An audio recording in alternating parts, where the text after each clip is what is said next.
नमस्कार। आज हम लोग होम लोन के जो प्रोसेस है बैंक का उस पे बात करेंगे। Home loan process, registry office से अपने प्रॉपर्टी का पेपर कैसे निकलवाएंगे उस पे भी बात करेंगे। होम लोन एक बैंक से दूसरे बैंक में हम कैसे ट्रांसफर करेंगे उस पे बात करेंगे। बैंक प्राइवेट हो या गवर्नमेंट बैंक, अगर गवर्नमेंट हो उस पे भी चर्चा करेंगे कि दोनों बैंक से लोन लेने के क्या डिफरेंसेस है और क्या फायदे और क्या नुकसान है। वैसे तो लोन के कई टाइप्स हैं, जैसे कि छोटे मोटे अगर लोन की बात करें तो कई तरह के हैं, जैसे मोबाइल का लोन, फ्रिज का लोन वगैरह वगैरह। जो लोन अमाउंट होता है वो ईएमआई में कन्वर्ट हो जाता है और हमें हमारा सामान मिल जाता है और हम वन टाइम पेमेंट से बच जाते हैं। बट आज हम लोग जो बात करेंगे वो होम लोन के बारे में बात करेंगे, इसके प्रोसेस को समझेंगे। तो आइए जानते हैं। जब हम कोई घर खरीदते हैं तो हमें होम लोन लेने की जरूरत पड़ जाती है। किसी किसी को नहीं होती है बट कुछ लोगों को पड़ जाती है। तो जब हम होम लोन हमें जब लेना होता है तो पहला जो प्रोसेस हम करते हैं कि हमें बैंक जाना होता है। और लोन या तो हम प्राइवेट बैंक से ले सकते हैं या गवर्नमेंट बैंक से लेंगे। लोन दोनों बैंक दे सकता है बट रेट ऑफ इंटरेस्ट में डिफरेंस होगा। मतलब प्राइवेट बैंक का रेट ऑफ इंटरेस्ट ज्यादा होगा और गवर्नमेंट बैंक का रेट ऑफ इंटरेस्ट थोड़ा प्राइवेट वालों से कम होगा। और प्राइवेट बैंक से लोन का प्रोसेस करवाने में उनके अदर चार्जेस भी बहुत होते हैं। गवर्नमेंट बैंक से लोन पास करवाना थोड़ा मुश्किल होता है, बट अगर आपकी प्रॉपर्टी साफ सुथरी है, मतलब प्रॉपर्टी ऑथराइज्ड होनी चाहिए, प्रॉपर्टी की रजिस्ट्री, एनओसी यानी कि नो ऑब्जेक्शन सर्टिफिकेट, एंड जो भी घर है या जमीन है उसका नक्शा पास होना चाहिए। जो भी अथॉरिटी है वहां का, जैसे कि अगर डेवलपमेंट अथॉरिटी हो या म्युनिसिपल अथॉरिटी हो या जो भी अथॉरिटी है वहां से नक्शा पास होना चाहिए। अगर प्रॉपर्टी का पेपर साफ सुथरा होगा तो किसी भी बैंक से लोन इजीली मिल जाएगा। लोन पास करवाने के लिए कोशिश करें कि दलाल के चक्कर में ना फंसे, वरना फालतू के खर्चे और भी आ जाएंगे। कोशिश करें बैंक जाकर सारा प्रोसेस खुद करें। प्रॉपर्टी जिससे भी खरीदिए उसको साफ साफ बता दीजिए कि हमें सरकारी बैंक से ही लोन करवाना है। इससे क्या होगा कि आप पेपर को लेकर निश्चिंत रहेंगे। और उसके बाद ऑनर से प्रॉपर्टी के पेपर का जिरोक्स लीजिए और किसी भी गवर्नमेंट बैंक में जाइए और वहां से लोन सेल के बारे में पता कीजिए। उसके बाद लोन डिपार्टमेंट में जाइए और उनसे पेपर चेक करवा लीजिए। उनसे पता कर लीजिए कि इस पेपर पे लोन मिल सकता है या नहीं। आप प्राइवेट या गवर्नमेंट दोनों में से किसी बैंक में भी जा सकते हैं। अच्छा होगा दोनों बैंक से पता कर लीजिए। इससे जब आप दोनों बैंक से पेपर चेक करवा लेंगे तो आपको डिफरेंस भी पता चल जाएगा। अगर कोई पेपर कम होगा तो बैंक वाले आपको बता देंगे, या अगर बैंक वाले उस प्रॉपर्टी पे लोन देने से मना कर दिए तो समझ जाइए कि कुछ गड़बड़ है, या लोन देने के लिए मान गए तो कोई बात ही नहीं है। जब पेपर क्लियर है, बैंक लोन देने को बोल दिया, तो प्रॉपर्टी का एग्रीमेंट टू सेल पहले जरूर करवाइएगा। और जो एग्रीमेंट करवाइएगा वो 500 के स्टाम्प पेपर पे ही करवाइएगा, मतलब उससे ज्यादा का हो लेकिन कम का नहीं होना चाहिए। एग्रीमेंट टू सेल का मतलब होता है कि आपको घर लेने से पहले उस पे सारे टर्म्स एंड कंडीशन लिखा होगा। कितने में आपने प्रॉपर्टी फिक्स किया है, कितना एडवांस दिया है, क्या क्या उस प्रॉपर्टी पे है। साफ सुथरा मतलब है बायर एंड सेलर दोनों के बीच कोई गलतफहमी न रहे, तो बात के लिए अच्छा होता है दोनों के लिए। एक चीज का ध्यान रखिएगा, जो भी पेमेंट दीजिए उसका प्रूफ जरूर रखिए। अगर आप ऑनलाइन पेमेंट कर रहे हैं तब तो कोई बात ही नहीं है, लेकिन अगर आप कैश पेमेंट कर रहे हैं तो जो एग्रीमेंट है उसके पीछे आप जितनी किस तारीख को कौन सा कितना अमाउंट दिए हैं वो उस पे लिखवा कर साइन जरूर करवा लीजिए, जो सेलर है उनका। एग्रीमेंट पे ज्यादा से ज्यादा का टाइम जरूर लीजिएगा, क्योंकि होता क्या है, कभी कभी बैंक बंद है, कभी कोई त्योहार आ गया, फेस्टिवल्स आ गए, या कोई घटना हो गया, तो आपके पास प्रॉपर टाइम रहेगा इन सब प्रोसेस को करवाने के लिए। मतलब आप टाइम को लेकर निश्चिंत रहेंगे। अब इन सब प्रोसेस को करवाने का मतलब यह है कि कई बार प्रॉपर्टी पे कोई लोन चलते रहता है और सेलर बताते नहीं है, या आपके प्रॉपर्टी पे कोई ड्यूज होता है और सेलर आपको नहीं बता रहे हैं। तो जब आप प्रॉपर्टी चेक करवाएंगे बैंक से तो उससे क्या हो जाएगा कि आपको पता चल जाएगा। तो फर्दर आपके लिए कोई झंझट क्रिएट नहीं होगा, क्योंकि कोई भी बैंक लोन नहीं देगा अगर प्रॉपर्टी पे किसी भी तरह का ड्यूज होगा। तो खरीदने वाले के लिए सही रहेगा कि पेपर को प्रॉपर चेक करवा ले एडवांस देने से पहले, और जो भी ड्यूज है उसका पता करके आप सेलर को बोलकर क्लियर करवा। ध्यान रखें, एग्रीमेंट का जो पेपर आप बनवाएं कोशिश करें कि 11 महीने का बनवा लें। और अगर सेलर नहीं माने, क्योंकि कभी कभी सेलर नहीं मानते हैं, उन्हें जल्दी होता है बेचने का, उन्हें लगता है कि अगर हम 11 महीने का टाइम दे देंगे तो हमें जल्दी पेमेंट नहीं देगा, तो वो टाइम देना नहीं चाहते, तो आप कम से कम 6 महीने का टाइम जरूर लें।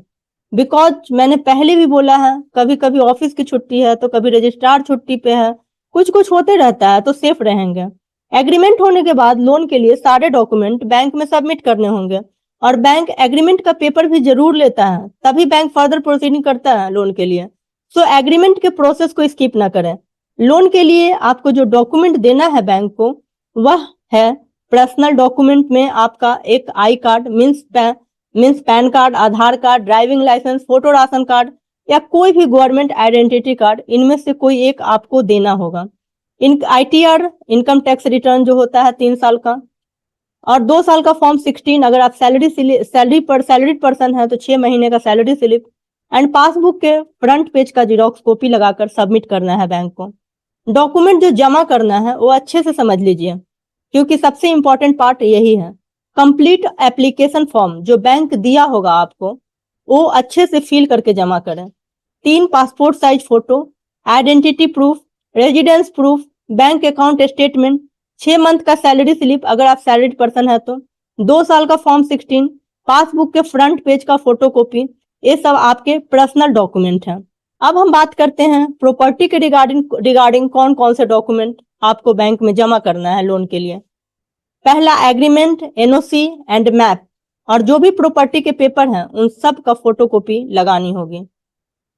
आपको अपने personal document and property document का एक फाइल तैयार करके बैंक में जमा करना होगा, और इन सब का जीरोक्स कॉपी आप अपने पास जरूर रखें, क्योंकि फर्दर आपके लिए सही रहेगा कि आपने क्या क्या जमा किया है, क्या क्या बैंक को दिया है, और आपको भी संतुष्टि रहेगी कि मेरे पास एक फाइल पड़ी हुई है। उसके बाद बैंक प्रोसेस करेगा लोन के लिए। तो बैंक अब इवैल्यूएशन का प्रोसेस करेगा। उनका जब इतने सारे प्रोसेस आप इतने सारे जब डॉक्यूमेंट आप दे देंगे तो बैंक जब अगर सेटिस्फाइड हो जाता है तो इवैल्यूएशन का प्रोसेस करेगा। अब बैंक अपने वैल्यूअर को बोलेगा कि इस प्रॉपर्टी का इवैल्यूएशन करवाया जाए। देन वैल्यूअर बायर को फोन करता है एंड प्रॉपर्टी का डिटेल्स लेता है, एंड वैल्यूअर के साथ उस प्रॉपर्टी पे आपको भी जाना होगा। एंड वैल्यूअर उस प्रॉपर्टी का मार्केट प्राइस निकालता है वहां जाकर, और एक नक्शा बनाएगा एंड घर के गेट पे आपको खड़ा करके एक फोटो क्लिक करेगा, एंड वैल्यूअर प्रॉपर्टी का फाइल तैयार करके बैंक को सबमिट कर देगा। कभी कभी वैल्यूअर जो होता है वो रिश्वत मांगता है। अब इनकी भी कुछ कहानी है, आइए समझते हैं। गवर्नमेंट बैंक का जो वैल्यूअर होता है रिश्वत वो तो नहीं मांगते, अब तक मैंने नहीं देखा है न सुना है, बट कुछ लोग मांगते होंगे तो पता नहीं मुझे। बट मैंने सुना है जब प्राइवेट बैंक से लोन लेते हैं और अगर बैंक का वैल्यूअर आता है घर के इवैल्यूएशन के लिए तो वो लोग रिश्वत इनडायरेक्टली मांगते हैं। उनका तरीका अलग होता है, उस तरीके को समझ लीजिए, क्या पता आपको काम आ जाए। समझते हैं उनके तरीके को, एक एग्जाम्पल से समझते हैं। मुझे भी किसी ने बताया ही है, मैं भी जानती नहीं थी, तो मैं आपको वो तरीका बता देती हूँ। अगर आपने प्रॉपर्टी खरीदी है 20 लाख में और आपने लोन के लिए एप्लीकेशन भी 20 लाख का लगाया है, और जब वैल्यूअर आते हैं इवैल्यूएशन के लिए तो पड़ोसी से आसपास से पूछते हैं प्रॉपर्टी के बारे में, construction rate, market price of land, ये सब पता करते हैं, एंड वो प्रॉपर्टी की वैल्यू 20 लाख के बजाय 15 लाख लगा देगा। अब 15 लाख पे आपको लोन मिलेगा, तो यहाँ पे आप वैल्यूअर के साथ बात कीजिए, कुछ पैसे दे लेकर अपनी प्रॉपर्टी का वैल्यू 20 लाख से ज्यादा करवा लीजिए, जिससे कि आपको लोन आपके मन मुताबिक मिल जाए। और इन सभी प्रोसेस के बाद अपने वैल्यूअर से प्रॉपर्टी की वैल्यू रेट जरूर पूछ लीजिएगा कि उसने क्या वैल्यू लगाया है। ऐसा ना हो कि आप उस पर भरोसा करके ना पूछें और वो वैल्यूअर आपके फाइल को आगे प्रोसीड कर दे और आपको पता चले बाद में कि आपके मन मुताबिक लोन आपको नहीं मिलेगा। क्योंकि यह ध्यान रखिएगा कि आपने जितने का लोन अप्लाई किया है प्रॉपर्टी की वैल्यू उससे ज्यादा होनी चाहिए, तभी आपके टारगेट के अकॉर्डिंग लोन मिलेगा। बैंक जो वैल्यूअर भेजेगा इवैल्यूएशन के लिए तो बैंक आपसे कुछ फी भी चार्ज करती है, यानी कि वो वैल्यूअर का जो फी है इवैल्यूएशन करने का वो फी बैंक फिक्स्ड किए रहती है, और वो फी आपको अपने तरफ से देना होगा। इसके बाद जो फाइल वैल्यूअर तैयार करेगा वो बैंक में सबमिट करेगा, एंड देन वो फाइल भेजा जाएगा लीगल क्लियरेंस के लिए, मीन्स किसी एडवोकेट को दिया जाएगा। वो एडवोकेट बैंक के ही होते हैं, एंड उस एडवोकेट का भी कुछ चार्ज फिक्स्ड होता है। जैसे अगर 3000 फी है एडवोकेट का तो वो भी आप ही को पे करना होगा, वो एडवोकेट बैंक का ही होगा। अब एडवोकेट जो होगा वो आपको कॉल करेंगे एंड आपसे कुछ पेपर की डिमांड करेंगे, और आपको ही बोलेंगे कि वो सभी पेपर निकलवाइए जो उन्हें नीड होगी। एडवोकेट जो डिमांड करते हैं पेपर्स का वो रजिस्टर्ड डॉक्यूमेंट होता है, रजिस्टर डॉक्यूमेंट के बारे में वो बोलते हैं कि आप निकलवा करके हमें दीजिए। वो आपको एक लिस्ट बता देंगे, जो भी उन्हें पेपर चाहिए आप वो सब जा करके रजिस्ट्री ऑफिस से निकलवाइए, जो प्लॉट के रिगार्डिंग ही होता है। को निकालने का भी दो तरीका है, आइए समझते हैं। पहला तो यह है कि जहां पे जमीन है वहां के रजिस्ट्री ऑफिस जाएं और वहां से सर्टिफाइड कॉपी निकलवा सकते हैं, जहां कुछ फी जमा करके आप आवेदन कर सकते हैं और 3-4 दिन में आपको वहां से सर्टिफाइड कॉपी मिल जाएगा। वहां आपको सब रजिस्ट्रार के नाम से एक एप्लीकेशन देना होगा और जो भी डॉक्यूमेंट का लिस्ट एडवोकेट आपको दिए हुए हैं, आप उस एप्लीकेशन में सभी डॉक्यूमेंट का नाम डाल दीजिए, लिख दीजिए। जैसे कि आपको अगर खतियान चाहिए, बैनामा चाहिए या सेल डीड चाहिए, डॉक्यूमेंट का लिस्ट एडवोकेट आपको देंगे, आप उस एप्लीकेशन में सभी डॉक्यूमेंट का नाम डाल दीजिए। जैसे खतियान चाहिए, बैनामा चाहिए या केवाला चाहिए या रजिस्टर्ड डीड चाहिए, एक्सेट्रा एक्सेट्रा, जो भी डिमांड किया गया है एडवोकेट के द्वारा, आप डिटेल्स अपने एप्लीकेशन में लिख कर दे दीजिए। उसमें पेपर का खाता एंड खेसरा नंबर जरूर लिखिए, जो आपके पास पहले से ही अवेलेबल होगा जब आप एग्रीमेंट टू सेल करवाए होंगे।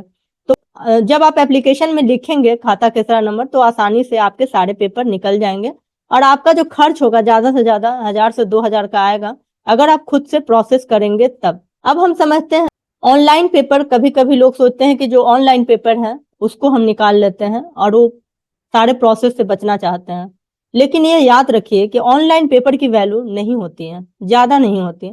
सर्टिफाइड कॉपी ही वैलिड होता है, क्योंकि सर्टिफाइड कॉपी वेरीफाइड होता है, उस पे सब रजिस्ट्रार का स्टाम्प एंड सिग्नेचर होता है और वो स्टाम्प पेपर पे होता है, इसलिए इसकी ज्यादा वैल्यू होती है।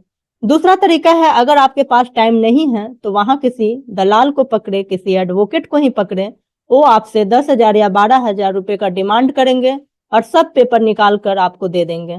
पैसा कम भी हो सकता है, आपकी बात कितने पे होती है वो आप दोनों के बात पे ध्यान दें। अगर आप खुद से निकलवाएंगे तो कम पैसे खर्च होंगे और किसी दलाल या एडवोकेट के थ्रू निकलवाएंगे तो खर्च ज्यादा आएगा।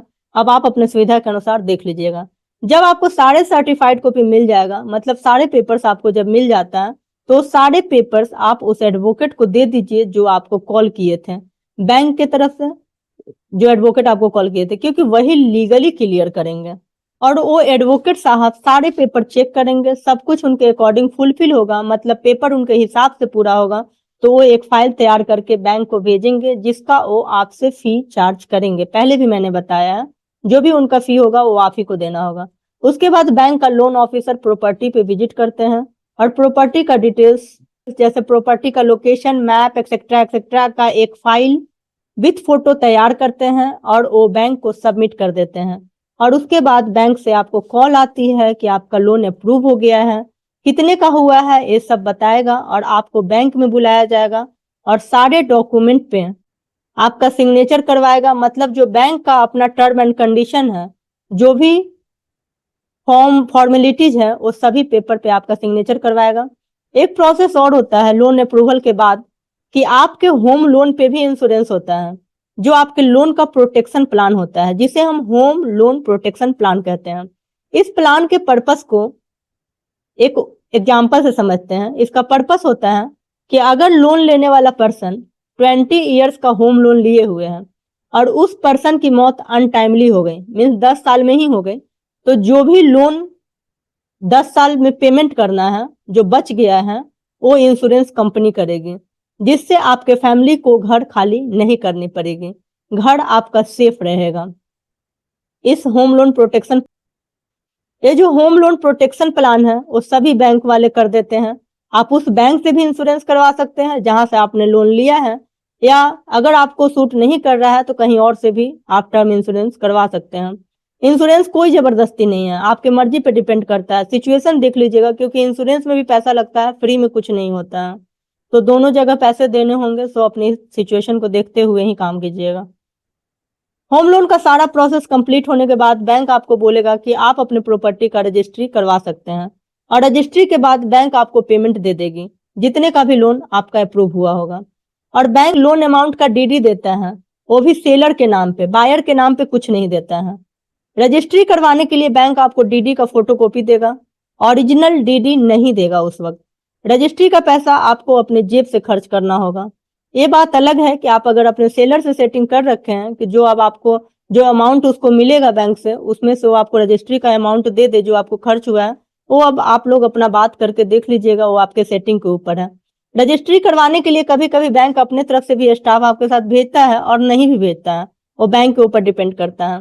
वैसे रजिस्ट्री आप खुद भी जाकर करवा सकते हैं, सब पैसों का खेल है। हर जगह पैसा खर्च होगा और आपका काम होते चला जाएगा। रजिस्ट्रार ऑफिस में जाइए और रजिस्ट्री करवा लीजिए। वहां पे जो डीडी का नंबर होगा, जो बैंक आपको जिरोक्स दिए रहेगा, वो रजिस्ट्री पेपर में इंटर कर दिया जाता है। सारे प्रोसेस के बाद रजिस्ट्री का ओरिजिनल पेपर लेकर बैंक जाएं और उसके बाद बैंक ओरिजिनल पेपर ले लेगा आपसे और सेलर के नाम से जो ओरिजिनल डीडी होगा आपको दे देगा। सेलर उस डीडी को अपने बैंक में डालेगा और 2 दिन में उसके खाते में पैसा आ जाएगा। ध्यान देने वाली बात यह है कि कोशिश कीजिएगा कि सरकारी बैंक से ही लोन करवाएं, उससे आप पेपर को लेकर टेंशन फ्री रहिएगा। प्राइवेट बैंक में खर्च भी ज्यादा होता है, लोन इंटरेस्ट भी ज्यादा होता है। कभी कभी किसी ने हमें बताया है कि अगर पेपर कुछ कम भी रहता है तो सेटिंग पे वहां से लोन मिल जाता है और बाद में दिक्कत आने लगती है और नहीं भी आ सकती है, दिक्कत पेपर पे डिपेंड करता है। दूसरी बात की रजिस्ट्री का खर्च और कुछ खर्च जो हिडन होता है, जैसे एडवोकेट का, एवेल्युएशन का के लिए खर्च, जो हिडन खर्च है, जो भी हिडन खर्च है बायर को ही करना है। तो ये सब देखते हुए प्रॉपर्टी का रेट फिक्स करें। और बैंक आपके नाम से कोई पैसा नहीं देती है, तो ध्यान रखिएगा इस बात को। बैंक जो भी पैसा देती है सेलर के नाम पे देती है, बायर के नाम पे नहीं देती है। अगर प्रॉपर्टी पे, अब हम बात करते हैं कि अगर प्रॉपर्टी पे पहले से लोन चल रहा होगा और अगर आपको सेम बैंक से लोन करवाना है तब तो कोई बात नहीं, लेकिन अगर आपको उस बैंक से लोन नहीं करवा के दूसरे बैंक पे लोन ट्रांसफर करवाना है तो इसका क्या प्रोसेस है।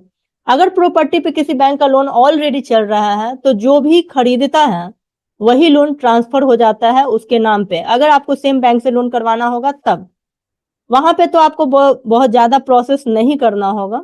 लेकिन अगर आपको वो लोन दूसरे बैंक से करवाना है, जैसे मैं एक एग्जांपल देती हूँ कि उस जो प्रॉपर्टी पे लोन चल रहा है एसबीआई बैंक से चल रहा है और आपको लोन करवाना है पीएनबी बैंक से, तो आपको एसबीआई बैंक का जो बचा हुआ अमाउंट है वो पहले क्लियर करना होगा, तभी उस प्रॉपर्टी पे दूसरे बैंक वाले लोन करेंगे। क्योंकि ओरिजिनल पेपर का प्रॉपर्टी तो पहले वाले बैंक के पास रहेगा। तो वो पैसे पे करने करवाने के कुछ रूल है, उसे भी समझ लेते हैं। वो टेक ओवर करने का कुछ प्रोसेस बैंक वाले ही कर लेते हैं जिससे आपको लोन चाहिए, और पहले वाले बैंक का जो बचा हुआ अमाउंट है वो जिससे आपको लोन करवाना है वो पे कर देते हैं। मतलब ओरिजिनल पेपर ले लेते हैं, यानी कि बीटी का प्रोसेस करते हैं, बैंक ट्रांसफर का प्रोसेस करते हैं। समझते हैं इस पूरे प्रोसेस को। अगर आपको एक बैंक से दूसरे बैंक में लोन ट्रांसफर करवाना है तो क्या क्या डॉक्यूमेंट चाहिए और क्या प्रोसेस है उस। अगर आपको एक बैंक से दूसरे बैंक में लोन करवाना है तो जो पुराना बैंक है, पुराने बैंक जिससे लोन चल रहा है, अगर एक बैंक से दूसरे बैंक में आपको लोन ट्रांसफर करवाना है तो जो पुराने बैंक है जिससे लोन पहले से चल रहा है उससे आपको फोरक्लोजर लेटर लेना होगा, नो ऑब्जेक्शन सर्टिफिकेट के साथ। इसका मतलब है कि आप उस बैंक से लोन क्लोज करवाना चाहते हैं। दूसरा, पेमेंट हिस्ट्री का रिकॉर्ड लेना होगा, अकाउंट स्टेटमेंट यानी कि। फिर तीसरा, लिस्ट ऑफ डॉक्यूमेंट लेना है, जो पेपर आपने पहले से दे रखा है जमीन का, या जो भी नेसेसरी डॉक्यूमेंट है उन सब का लिस्ट आप उनसे ले लें। अब जो न्यू बैंक है जहां से आपको लोन लेना है, तो न्यू बैंक को आपको क्या क्या डॉक्यूमेंट देना है। तो पहले वाले बैंक से जो भी डॉक्यूमेंट आपने लिया है वो सारे पेपर देना है, और KYC and income proof, salary slip and 2 महीने का फॉर्म 16। रीजन भी देना होगा, क्यों बैंक चेंज कर रहे हैं आप, रेट ऑफ इंटरेस्ट या कुछ और रीजन होगा तो बताना होगा। जिस बैंक से लोन आप करवाना चाह रहे हैं वो आपको एक एप्लीकेशन फॉर्म देंगे जिसे आपको भरना होगा, और भी कुछ डॉक्यूमेंट पे साइन करवाएंगे। टेक ओवर का प्रोसेस होगा और टेक ओवर का कुछ चार्ज भी लगता है, वो आप ही को पे करना होगा। वो बैंक ट्रांसफर का पूरा प्रोसेस करवा लेंगे, और जो पुराने वाले बैंक से फोरक्लोजर लेटर आप लिए होंगे उसमें जो भी अमाउंट दिया होगा उसका डीडी बनाकर नया वाला बैंक पुराने वाले बैंक के नाम से दे देगा, और बैंक ही किसी स्टाफ को भेजकर पुराने वाले बैंक से जो भी पेपर होगा कलेक्ट कर लेगा, और देन आपका लोन नए वाले बैंक में ट्रांसफर हो जाएगा। ध्यान रखिए, इजीली कुछ भी नहीं होता है, हर काम में सिर दर्द तो है ही। तो कुछ भी काम कीजिए तो हर कदम पे सोच समझ कर चलिए। बैंक किसी भी पेपर को साइन करवाती है तो जो भी टर्म एंड कंडीशन लिखे होते हैं एक एक लाइन पढ़ कर समझिए तभी साइन कीजिए। क्योंकि कुछ लोगों के बातों से पता चला मुझे कि जो छोटे छोटे अक्षरों में टर्म एंड कंडीशन लिखे होते हैं लोग उस पर ध्यान नहीं देते हैं, और बैंक वाले भी क्लियर नहीं करते हैं उस वक्त।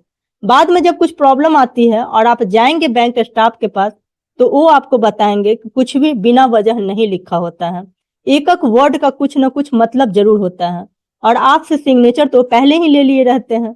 तो अच्छा हो या बुरा, झेलना तो आप ही को पड़ेगा। सो किसी भी मामले में पूरी तरह अवेयर जरूर रहें, हर प्रोसेस को समझकर ही आगे बढ़ें। हमारे एक नोन थे, उन्होंने मुझे बुलाया था, अपना नया घर ले रहे थे, उन्हें लोन प्रोसेस के बारे में जानना था। तो उन्होंने बोला कि वो यूट्यूब पे बहुत सारे वीडियो देखे, बैंक के प्रोसेस है जो उन्होंने पता किया, और जो वीडियो देख रहे थे कोरिलेट नहीं कर रहा था। देन मैंने अपने कुछ दोस्तों से पूछा जो बैंक में है, कोई मैनेजर है तो कोई अदर पोस्ट पे है, तो उन लोगों से मैंने बात की।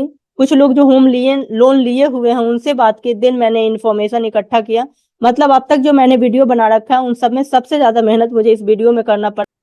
वैसे तो मैंने कोशिश किया है सारे इन्फॉर्मेशन इकट्ठे करने के। कुछ डॉक्यूमेंट्स के नाम अगर मैं भूल गई होगी या मुझे नहीं पता होगा, तो जब आप लोन प्रोसेस करने जाएंगे तो वहां पता चल जाएगा। शायद मैं पैन कार्ड भी बोलना भूल गई हूँ, शायद वो भी लगता है। तो मैंने बहुत कोशिश किया है कि मैं अच्छे से इसे हर प्रोसेस को समझाऊं। अगर आप लोग के लिए हेल्पफुल रहा होगा तो मेरे चैनल को लाइक शेयर एंड सब्सक्राइब करना ना भूलें। धन्यवाद।